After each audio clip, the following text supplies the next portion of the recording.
Get her out of my boardroom. The words cracked through the silence so sharply that even the city skyline beyond the glass walls seemed to freeze. Maya Carter felt every eye in the room swing toward her at once.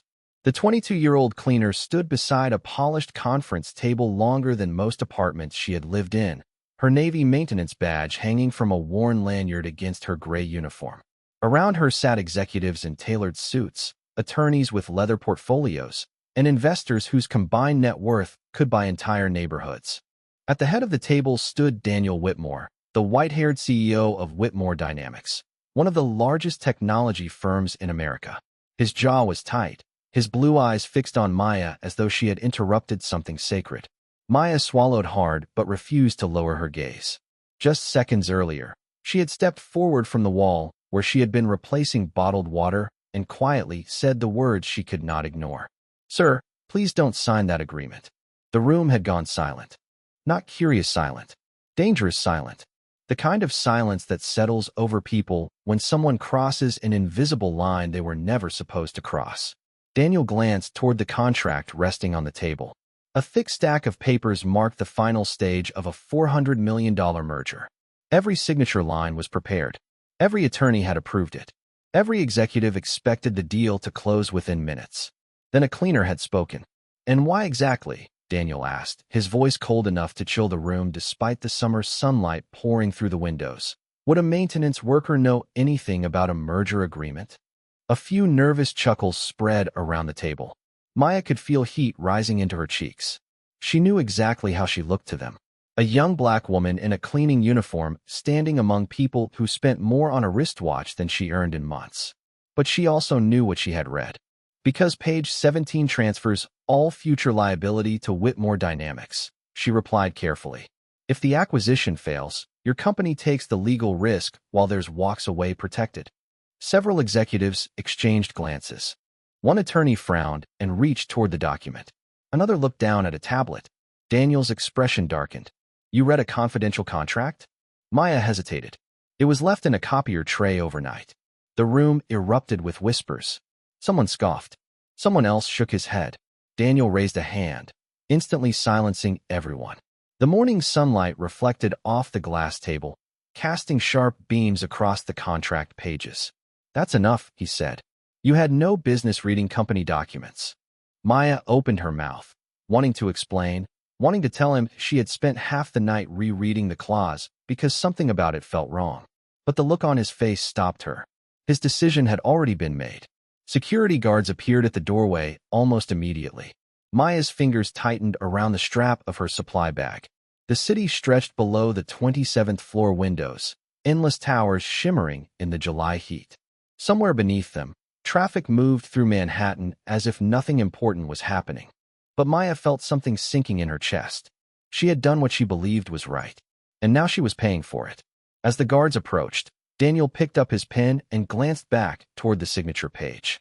The merger was moving forward. The warning had been ignored. And neither Maya nor anyone else in that room knew that within a few hours, everything was about to change.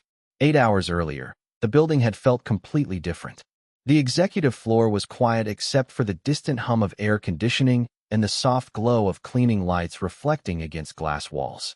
Maya Carter pushed her supply cart through a deserted hallway, moving carefully across polished marble floors that seemed to stretch forever beneath the skyscraper's silver ceilings. Midnight had settled over Manhattan, and most of the city outside had become a sea of scattered lights. For Maya, however, the workday was far from over.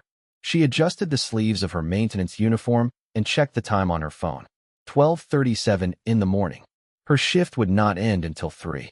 At the far end of the corridor, her mother, Denise Carter, was vacuuming near a reception area.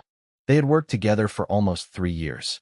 It was not the future Maya once imagined for herself, but life rarely followed the plans people made at 18.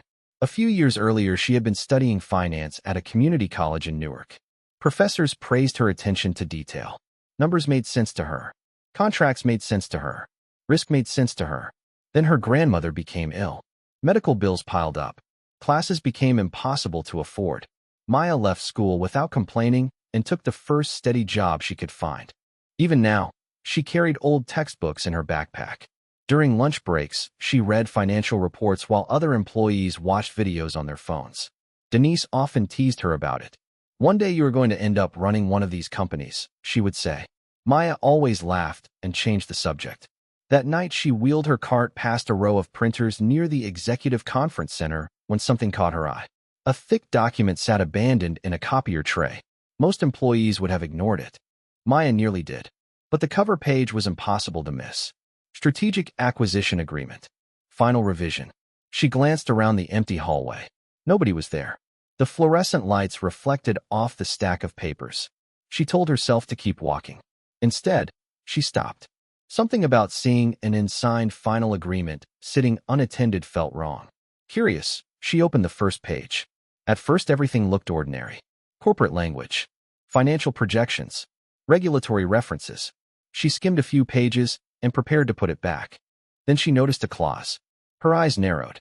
She reread it once, then twice. The wording appeared harmless. In fact, it was written so smoothly that most readers would probably move right past it. Maya felt a knot tighten in her stomach. She pulled a chair closer and continued reading. The clock above the hallway ticked quietly. 10 minutes passed, then 20. The deeper she went, the more concerned she became. Liability exposure, indemnification transfers, future claims responsibility. The pieces slowly connected in her mind like a puzzle assembling itself. By the time she reached page 17, her heart was racing. "Mom," she called softly a few minutes later. Denise switched off the vacuum and walked over. "What is it?" Maya handed her the document. "Look at this section." Denise barely glanced at the page before shaking her head. "Baby, I do not understand any of that legal stuff." Maya looked back toward the copier. The contract suddenly felt heavier than paper. "I think somebody is about to make a huge mistake," she whispered. Denise sighed and placed a hand on her shoulder. "Then let the executives handle it. That is what they get paid for." Maya wanted to agree. She really did. But as she stared at page 17 beneath the bright hallway lights, a quiet voice inside her kept repeating the same thought. What if nobody else sees it? Maya barely slept after her shift ended. The contract remained on her mind during the entire train ride home to Newark. Outside the window, the first light of dawn spread across the horizon in pale shades of gold and gray, but her thoughts never left page 17. She sat beside her grandmother's bed later that morning, listening to the steady hum of an oxygen machine while reviewing notes she had scribbled on a legal pad. Every time she checked the language of the clause, she reached the same conclusion. The risk transfer was real. Hidden beneath layers of technical wording, it shifted enormous future liability onto Whitmore Dynamics. Her grandmother noticed the concern in her face immediately. "You are carrying something heavy today," she said softly. Maya smiled and adjusted the blanket around her shoulders. "Just work." Her grandmother nodded slowly. "You always say that when it is something more." Across the Hudson River, Daniel Whitmore began his day in a very different world. His private office occupied the highest floor of the company's headquarters. Floor-to-ceiling windows overlooked Manhattan, while sunlight reflected against steel and glass towers stretching for miles. Everything inside the office projected control. Awards lined the shelves. Market reports sat perfectly organized on a polished desk. Assistants moved quietly through the outer reception area, careful not to interrupt the schedule of one of the most respected executives in the country. Daniel built his reputation on confidence. Investors trusted him because he rarely hesitated. Employees admired him because he seemed to have answers before problems appeared. Yet that confidence often came with a blind spot. He believed expertise belonged to certain people in certain places. Boardrooms, executives, consultants, attorneys, not cleaners, not maintenance workers, not someone wearing a building access badge and pushing a supply cart. By 10 o'clock that morning, the merger team had assembled once again. Attorneys reviewed final revisions. Financial analysts compared projections. Senior executives exchanged updates around a long conference table. Daniel listened while flipping through the contract one last time. The document looked flawless. Every expert in the room agreed. Every projection supported the acquisition. Every risk assessment had received approval. Still, a brief memory crossed his mind. A young woman standing near the wall. Calm eyes. Quiet voice. A warning delivered without hesitation. He pushed the thought aside almost immediately. "Everything is ready?" he asked. The lead attorney nodded. Completely ready. Daniel signed several preliminary pages before setting the pen down. Around the table, confidence returned. Conversations resumed. Coffee cups clinked softly against polished wood. Nobody realized that the same clause Maya had discovered hours earlier remained buried in the agreement. Nobody except one junior associate.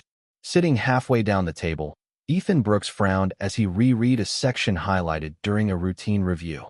Ethan was only 27 years old and rarely challenged senior attorneys. But something about the wording felt strange. He adjusted his glasses and read the paragraph again. Then once more. Slowly, the color drained from his face. His heartbeat quickened. He looked toward Daniel, then back to the document. The room continued moving around him as though nothing had changed. Yet for Ethan, everything suddenly felt different. Because for the first time, he was beginning to see exactly what Maya Carter had seen. The conference room remained quiet for only a few seconds before Ethan Brooks pushed his chair back from the table. The sound seemed unusually loud against the soft hum of the ventilation system. Several executives looked up. Daniel Whitmore noticed the expression on the young associate's face immediately. It was the look of someone who had found something he wished he had not found. "Ethan," Daniel asked, "is there a problem?" Ethan swallowed and adjusted the contract in front of him. His fingertips felt cold. "Sir, I think we need to review Section 17 again." A few people exchanged impatient glances. The lead attorney leaned back in his chair. "We already reviewed it." Ethan nodded respectfully. "I know, but I believe the liability language may be broader than we originally understood." The room grew still. Sunlight reflected across the polished table, illuminating rows of signatures, legal notes, and coffee cups. Daniel extended his hand. "Show me." Ethan slid the contract across the table. Daniel began reading. At first his expression remained unchanged. Then his eyes slowed. The page turned. He read the paragraph again. Silence settled over the room. The lead attorney leaned forward. Another lawyer opened a laptop. Within moments, multiple people were examining the same section. Nobody laughed now. Nobody checked their phones. The atmosphere shifted from confidence to concern. Daniel placed the document down carefully. "Explain it." Ethan took a breath. "If future claims arise after the acquisition, Whitmore Dynamics assumes responsibility regardless of fault. The protection language only applies to the seller." One executive frowned. "That cannot be right."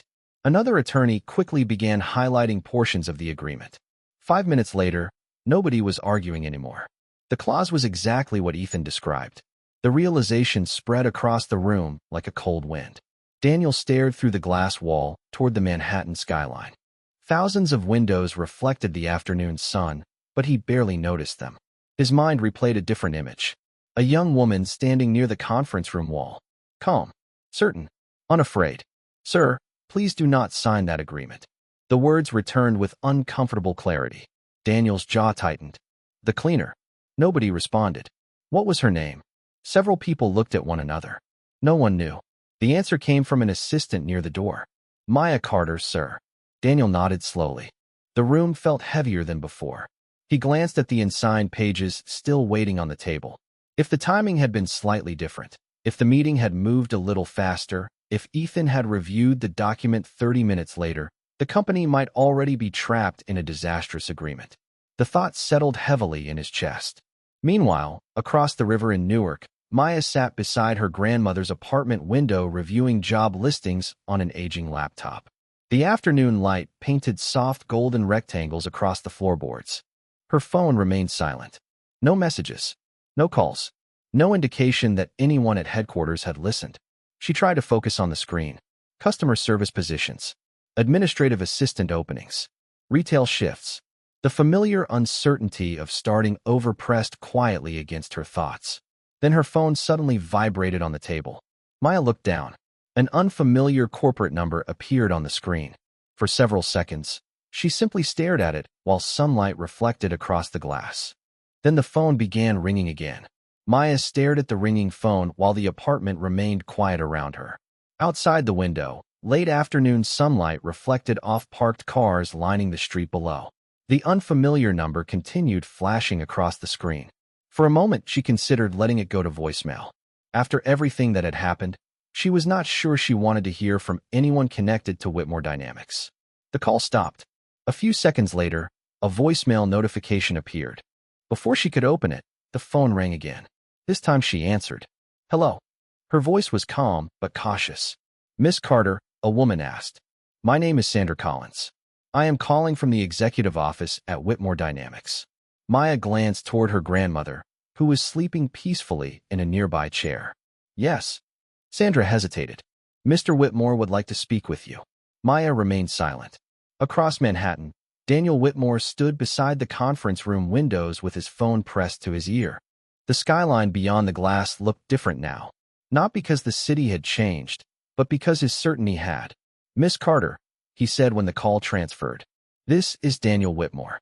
Maya recognized the voice immediately, the same voice that had dismissed her hours earlier in front of an entire boardroom. "I know who you are, sir." Daniel looked down at the contract resting on the conference table behind him. Several attorneys were still reviewing documents. Others were contacting outside counsel. What had started as a routine merger had become an emergency review. "I owe you an apology," he said. The words felt unfamiliar. Executives around him pretended not to listen. Maya leaned back slightly in her chair. She had expected many things from this conversation. An apology was not one of them. "You were correct," Daniel continued. "The clause contained risks that our team failed to identify." Maya closed her eyes briefly, not because she felt victorious, only relieved. Relieved that the company had not signed. Relieved that no one would suffer because people ignored a warning. "I am glad someone reviewed it," she replied. Daniel studied the reflection of the city in the glass. "Miss Carter, I would like you to come back to headquarters." Her eyebrows lifted slightly. "Why?" The question caught him off guard. Most people would have accepted immediately. Yet Maya sounded genuinely curious. "Because I want to understand how you found something an entire legal team missed." The room behind him remained silent. Maya looked down at the legal notes still sitting beside her laptop. "I was not trying to embarrass anyone." "I know that now," Daniel said quietly. The sincerity in his voice surprised even him. A long pause followed. The distant sound of traffic drifted through Maya's partially open window. Finally she spoke. "Sir, I cannot come today." Daniel frowned. "May I ask why?" Maya looked toward her grandmother. The older woman's oxygen machine released a soft rhythmic hum. "Family comes first." Daniel followed the silence on the other end of the line and understood more than she actually said. For the first time all day, his expression softened. "Then tomorrow," he replied. "Whenever you are available." Maya considered the offer. The sunlight had begun fading beyond the apartment windows, casting long shadows across the floor. Less than 24 hours earlier, she had been cleaning executive hallways. Now the chief executive officer of a major corporation was asking for her time. Life could change direction very quickly. "Tomorrow," she finally said. "Tomorrow works." The next morning arrived with a gentle summer rain drifting across Newark rooftops. Tiny droplets collected on the apartment window and rolled slowly down the glass, blurring the city beyond into soft shades of gray and silver. Maya sat at the kitchen table before sunrise, a mug of coffee warming her hands while a yellow legal pad rested beside her. She had barely slept, not because she was nervous, but because her mind kept returning to the strange turn her life had taken in less than a day. The apartment remained quiet except for the steady rhythm of rain tapping against the window. Her grandmother still slept peacefully down the hallway. Denise had already left for work. For the first time in months, Maya allowed herself a few moments of stillness. No cleaning carts, no polished hallways, no fluorescent lights humming above empty offices. Just silence. She opened her notebook and looked at the notes she had written about the contract. Small observations filled the margins. Risk exposure, liability transfer, ambiguous language. The same habits that had followed her since college remained unchanged. Even after leaving school, she had never stopped studying. She simply studied alone. Across the river, Daniel Whitmore stood in front of a wall of windows watching clouds move above Manhattan. The city seemed quieter beneath the rain. His office was already active despite the early hour. Assistants moved through reception areas carrying folders. Phones rang. Emails arrived faster than anyone could answer them. Yet Daniel found himself focused on something entirely different. On his desk sat a personnel file. Maya Carter, Maintenance Services Division. Part-time employee. He flipped through the pages slowly. There was almost nothing remarkable inside. No advanced degrees listed. No executive recommendations. No prestigious internships. Only work schedules, payroll records, and basic employment information. Yet somewhere between those ordinary pages existed a person who had seen what dozens of specialists had missed. Daniel closed the file and looked back toward the ring. For years he had believed success came from surrounding himself with the brightest experts money could hire. The events of the previous day challenged that assumption. Sometimes valuable insight appeared in places nobody expected. Sometimes people became invisible simply because others decided not to look closely. Back in Newark, Maya arrived at headquarters shortly before 10 o'clock. The rain had stopped, leaving the sidewalks shining beneath fresh sunlight. As she stepped through the revolving doors, familiar memories returned immediately. Marble floors, glass walls, security desks, the faint scent of coffee drifting from a nearby cafe. Yet everything felt different now. Employees who normally walked past without noticing her suddenly recognized her face. Some offered polite smiles. Others whispered quietly after she passed. Maya ignored the attention and continued toward the elevator. Her reflection appeared briefly in the polished steel doors. Same navy jacket. Same practical shoes. Same calm expression. The elevator climbed toward the executive floors. 22 stories. 23. 24. Each number illuminated softly above the door. Maya took a slow breath. She was not here seeking recognition. She was not here seeking revenge. She was here because someone had finally listened. When the elevator doors opened, sunlight spilled across the hallway from enormous windows overlooking the city. At the far end stood Daniel Whitmore waiting beside the conference room entrance. For several seconds, neither of them spoke. The silence felt surprisingly comfortable. Then Daniel extended his hand. "Thank you for coming." Maya looked at him, then shook his hand gently. "Thank you for listening." Daniel led Maya into the same conference room where everything had begun less than 24 hours earlier. Morning sunlight streamed through the towering windows, painting long bands of gold across the polished table. The room looked identical, yet the atmosphere felt completely transformed. This time nobody stared at Maya as though she had wandered into a place she did not belong. Attorneys stood when she entered. Executives nodded politely. Several people offered quiet greetings. Maya noticed Ethan Brooks seated near the center of the table. He gave her a respectful smile. Daniel motioned toward an empty chair. "Please," he said. Maya hesitated for only a moment before sitting down. The leather chair felt unfamiliar beneath her. Around the table sat people whose job titles carried influence throughout the industry. Yet for the first time, nobody seemed interested in titles. They wanted answers. Daniel placed a copy of the contract in front of her. "Walk us through what you saw." Maya opened the document calmly. The pages rustled softly beneath her fingertips. One by one she explained the language that had concerned her. She pointed to wording that appeared harmless but shifted responsibility.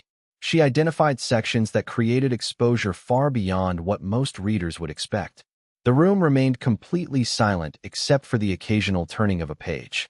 As she spoke, attorneys began taking notes. Executives exchanged increasingly surprised glances. Ethan looked almost relieved. Everything he had discovered matched her analysis exactly. 40 minutes later, Daniel leaned back in his chair. For several seconds, nobody spoke. Then the senior attorney cleared his throat. "I have been practicing corporate law for 28 years, he said. And she is absolutely correct. The admission hung in the air. Maya lowered her eyes briefly, uncomfortable with attention. She had never wanted to prove anyone wrong. She only wanted the truth to be seen. Daniel studied her carefully. The confidence she displayed was not arrogance.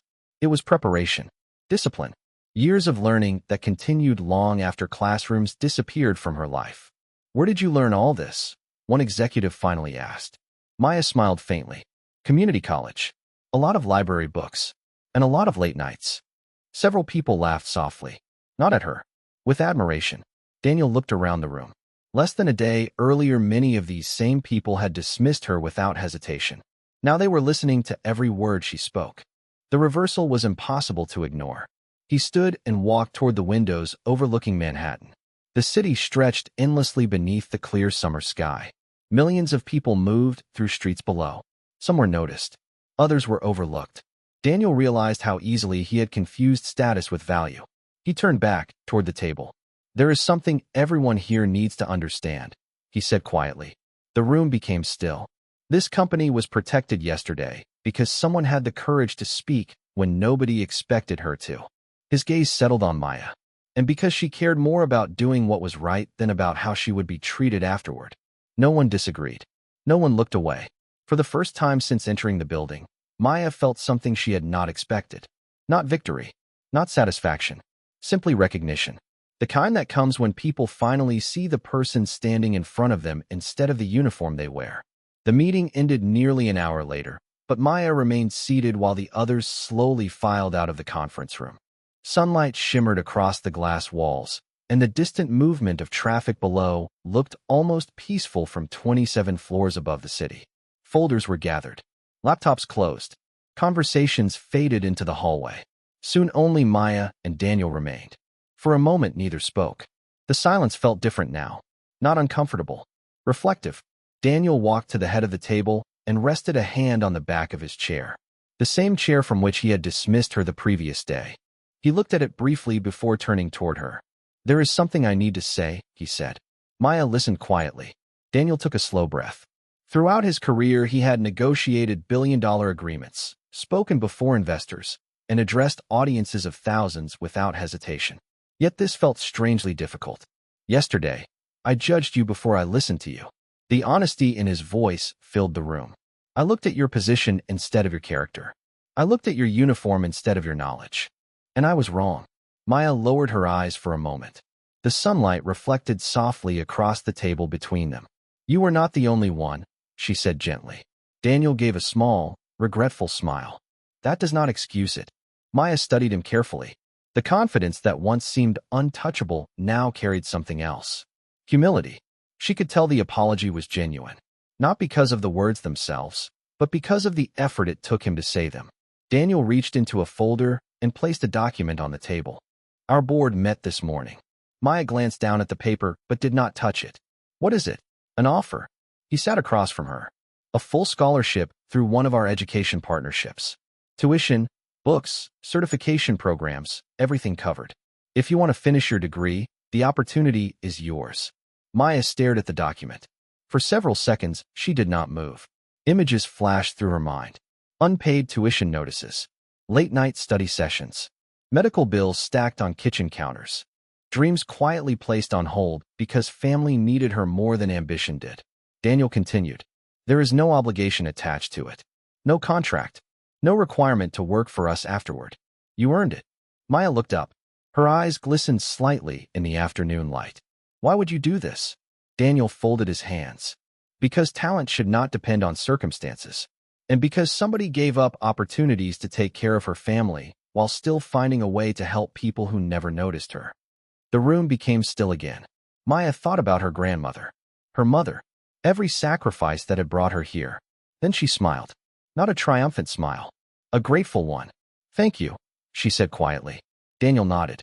"You do not need to thank me." Maya looked out the window at the city stretching beyond the glass.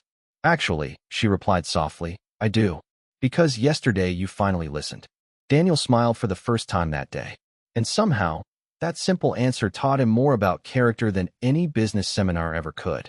3 months later, autumn sunlight spilled across the sidewalks outside Whitmore Dynamics, painting the glass tower in warm shades of gold. The city moved with its usual rhythm. Taxi horns echoed between buildings. Pedestrians hurried through crosswalks carrying coffee cups and briefcases. Inside the headquarters, however, something had quietly changed. Maya Carter stepped through the lobby carrying a stack of textbooks against her chest. She was no longer arriving for a maintenance shift. Her scholarship program had already begun, and several mornings each week she attended advanced finance courses before coming to the company for mentorship sessions. The security guards greeted her by name now. Receptionists smiled when she passed, not because she had become famous, but because people had finally taken the time to know her. She rode the elevator toward the executive floors and watched the city rise outside the glass. The same elevator, the same building, yet everything felt lighter. When the doors opened, she found Daniel Whitmore standing near the windows of the executive corridor. He had just finished a meeting and was reviewing notes on a tablet. Seeing her, he smiled. "How was class?" Maya adjusted the books in her arms. "Challenging." Daniel laughed softly. "Good. The best classes usually are." They walked together toward a conference room overlooking Manhattan. Along the way, employees greeted them. Some asked Maya about school. Others congratulated her on recent exam results. Months earlier, many of these same people would have walked past without noticing her. Now they respected her not because she had changed, but because they finally saw what had always been there. Later that afternoon, Maya left the building and boarded a train back to Newark. The sky glowed with the rich orange colors of early evening.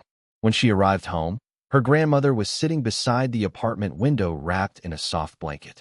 Denise was preparing dinner in the kitchen. The familiar scent of baked chicken and rosemary filled the apartment.